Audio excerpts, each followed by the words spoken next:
17 वाला क्वेश्चन मैं बता रही हूँ आपको। 17 वाले क्वेश्चन में यूजुअली बच्चों को प्रॉब्लम हो जाती है। अमित और विद्या दो पार्टनर्स हैं जिनका रेशो 3:2 ऑलरेडी है और वो एडमिट कर रहे हैं चिंतन को, ठीक है। और ये चिंतन, ये मैसेज मेरे फोन में आ रहे क्या? अच्छा, ठीक है। चिंतन आ रहा है जो कि एक्वायर कर रहा है 1/5 फ्रॉम 1 शेयर फ्रॉम अमित, ठीक है। अमित से ले रहा है और दूसरा मतलब इसका जो टोटल शेयर रहेगा वो इस तरह से रहेगा। 1/5 तो ले रहा है वो ए से और 4/25 ले रहा है वो बी से, ठीक है। बी मतलब बी जो भी है लिख लेना, विद्या से। नाउ अब उसका शेयर निकालना है, न्यू पीएसआर निकालना है और सेक्रीफाइसिंग रेशो निकालना है। फाइन, क्वेश्चन पे ध्यान दो। अभी तक इस तरह का क्वेश्चन तुम लोगों ने किया नहीं। अभी तक जितने भी क्वेश्चन थे सबके अंदर या तो ओल्ड रेशो न्यू रेशो दे रखा था, या ओल्ड के साथ सेक्रीफाइसिंग रेशो दे रखा था, या न्यू रेशो दे रखा होगा तो फिर ओल्ड निकालने के लिए बोल दिया होगा। इससे पहले वाले चैप्टर में इसमें कंडीशन में यही सारे केसेस पढ़े थे, ठीक है। अब यहाँ पे ये केस आया कि न्यू पार्टनर जो आ रहा है ना उसका शेयर पता नहीं है, उसका शेयर इज मिसिंग। फाइन, बस ये बताया जा रहा है कि जो सी आएगा ना वो 1/5 शेयर, अपने शेयर का जो भी उसका शेयर होगा उसका 1/5 तो एक से लेगा और जो बचा हुआ है 4/25 दूसरे से लेगा, ठीक है। तो पहले वाले सेंटेंस में तो ऑफ हो रहा है तो इसको ऑफ की तरह ट्रीट करेंगे, और दूसरे वाले उसमें डायरेक्टली फ्रॉम है, मतलब दूसरे पार्टनर से ये बी से जैसे सीधा इतना ले रहा है क्वेश्चन। यहां से समझ में आ गया सेंटेंस? जब यहां से समझ में आ जाएगा तो फिर आगे आपको प्रॉब्लम कोई नहीं होगी। अब जब इसका शेयर दे ही नहीं रखा है तो हम मान लेते हैं let the share of C is equals to X. X मान लेते हैं शेयर, सी का शेयर दे ही नहीं रखा तो एक्स मान लेते हैं। क्लियर हो गया? अब यहाँ पे हम कैलकुलेट कर रहे हैं कि अपने शेयर का 1/5 एक से ले रहा है, अपने शेयर का 1/5।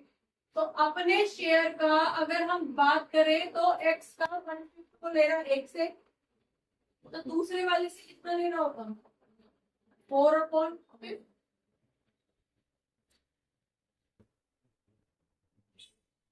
अगर ए से ले रहा है वो from A equals to 1/5 of X, X का 1/5 एक से ले रहा है तो बी से कितना ले रहा होगा? विद्या से कितना ले रहा होगा? 1 - 1/5 ऑफ एक्स नहीं ले रहा होगा। इसका मतलब क्या हो गया? 4/5x। यही तो बोला, 1/5 एक से ले रहा है तो बचा हुआ कितना? बचा कितना? 4/5। एक्स का 4/5, अपने शेयर का 4/5 वो दूसरे से ले रहा है। फाइन, अब जो हमें यहाँ से हिंट पता मिल गई है कि 4/5 अपने शेयर का 4/5 को दूसरे से ले रहा है विद्या से, और उसकी हमें डायरेक्ट वैल्यू दे रहा है कि विद्या से तो 4/25 ले रहा है, विद्या से तो टोटल ले रहा है ना 4/25। तो इसका मतलब है कि अगर सी के शेयर का 4/5 हम करते हैं तो वो 4/25 के बराबर होता है। यहां तक किसी को दिक्कत? हाँ जी, दोबारा से समझ लो। सी का शेयर नहीं दे रखा है इसलिए हमें ये एक्सरसाइज करनी पड़ती है। हमें हिंट दी गई है कि सी का जो भी शेयर है, जिस भी डिसाइडेड शेयर के लिए सी आ रहा है वो उसके शेयर का 1/5 मतलब कि 20% तो ले रहा है ए से। समझ में आ गया? ठीक है, 1/5 ए से ले रहा है तो बचा कितना? 80%। 4/5 किससे लेगा? दूसरे पार्टनर से। ये तो क्लियर है, पार्टनर तो ही है। एक से 1/5 ले रहा है तो बचा हुआ दूसरे से लेगा कितना? 4/5। और उसके शेयर का 4/5 कितने के बराबर है ये हमें क्वेश्चन में पहले से ही दे दिया। ये बता दिया कि बी उसको 4/25 दे रहा है। विद्या उसको, क्योंकि यहाँ पे तो डायरेक्ट वर्ड है फ्रॉम। यहाँ तक सेंटेंस की जो जिगलिंग है वो क्लियर हो गई। कोई कंफ्यूजन सेंटेंसेस की फ्रॉम क्लियर है?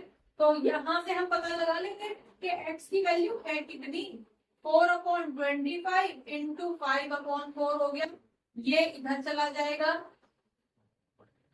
ठीक है, इक्वल्स टू इधर चला जाएगा। यहाँ तक किसी को कोई इशू? फ्रैक्शन है, उधर जाके पलट जाएगा, उल्टा हो जाएगा, 5/4 हो जाएगा। डिवाइड कर दोगे, 4 से 4 कट गया। अब देखो x की वैल्यू पता चल गई कि x तो 1/5 के लिए आ रहा भाई, 1/5 शेयर दे के आ रहा है। समझ में आ गया?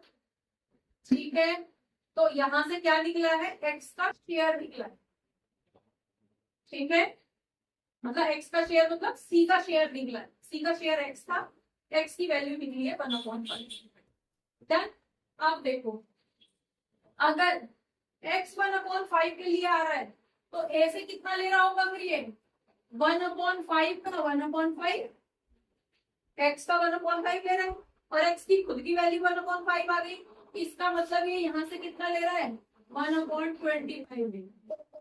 तो यहाँ से a का सेक्रीफाइस पता चल गया, b का सेक्रीफाइस तो पहले से ही पता था। तो अगर हम सेक्रीफाइस, क्योंकि हमसे सेक्रीफाइस रेशो भी बोला है, तो सेक्रीफाइस रेशो की बात करते हैं तो a कर रहा है 1/25 और दूसरा b कर रहा है 4/25 सेक्रीफाइस। तो इसका मतलब 1:4 आ जाएगा, 1:4 सेक्रीफाइस कर रहे हैं। किसी को कोई इशू? हाँ जी, समझ आया या नहीं? सिर्फ हाँ नहीं करना है बेटा, अगर नहीं समझ में आ रहा है तो अभी पूछ लो। मैं कोशिश करती हूँ कि अपनी तरफ से पूरा अच्छे से एक्सप्लेन करूँ, जिससे कि कोई कंफ्यूजन माइंड में ना रहे। क्लियर है या नहीं? क्लियर है ये केस? पहले x की वैल्यू निकाली, c का शेयर निकाला, c के शेयर का 1/5 कितना होता है वो a ने सेक्रीफाइस किया है, और b ने तो b का तो पहले से ही पता था कि 4/25 दे रहा, तो b 4/25 सेक्रीफाइस कर रहा है, b का सेक्रीफाइस तो पहले से ही दे रखा था, ठीक है। तो यहाँ पे 1:4 इनका सेक्रीफाइस आ गया। न्यू PSR निकाल दो, बता दो जरा, a का कैसे निकालेंगे न्यू PSR? किसमें से क्या माइनस करेंगे बोलो?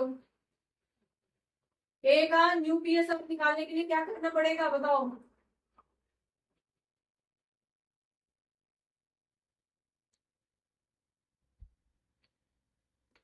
-1/25, यस, क्योंकि वो सेक्रीफाइस कर रहा है ना, पहले इतना था 1/25, उसने सेक्रीफाइस कर दिया, तो बचा कितना अब उसका? जब हमें सेक्रीफाइस दे रखा होता है तो ओल्ड माइनस सेक्रीफाइस कर देते हैं, न्यू निकल जाता है। क्लियर? तो हमारे पास यहाँ पे कितना आ जाएगा? 25 रेशो आ गया, 5 5 जा कितना? 15 - 4 14। ये 14 15 कैलकुलेट करने में कोई इशू नहीं है ना किसको? अगर मैं डायरेक्ट लिख रही हूँ तो ओके है, किसी को कोई दिक्कत है यहाँ पे? डन। बी का निकाल दो, बी का कितना था पहले? 2/5, कितना दे दिया भाई ने? 4/25 दे दिया। अगेन 25 एलसीएम आएगा, 5 2 जा 10 -4 6/25 भाई का न्यू शेयर आ गया। और इसका सी का तो पहले से ही डिसाइडेड था, कितना? सॉरी, डिसाइडेड नहीं था, हमने निकाला है। सी का 1/5 था, तो उसको भी 25 में ही कर लेते हैं, ठीक है। तो 5/25, तो क्या निकल जाएगा अगर हम न्यू PSR करते हैं? ए बी और सी, सबका डिनोमिनेटर 25 है, डिनोमिनेटर हटा दो तो कितना आ जाएगा? 14:6:5। अब इसको इससे ज्यादा छोटा नहीं किया जा सकता, क्योंकि एक ऑड नंबर भी है उसमें, ठीक है। सारे नंबर एक से नहीं कट सकते, इसलिए ये ही हमारा फाइनल आंसर रहेगा। ये याद रखना कि जो अगर ये छोटा हो सकता है तो आपको छोटा कर देना। डन। अगर नहीं करके आओगे तो नंबर कटेंगे नहीं। ये मत सोचना हो मैं तो करके नहीं आई, मेरा तो रह गया, मेरे तो नंबर कट जाएंगे, ऐसा नहीं है। अगर ये यहाँ पे स्टैंडर्ड फॉर्म में आ सकता है और छोटा हो सकता है और आपने नहीं किया है, लेकिन वो ठीक है, तो नंबर नहीं कटेंगे। फाइन। लेकिन अब तुम छोटे बच्चे भी नहीं हो, तो बेटर है कि उसको प्रॉपर सॉल्व करके आना लास्ट तक। समझ में आ गया? क्लियर हो गया क्वेश्चन? चलो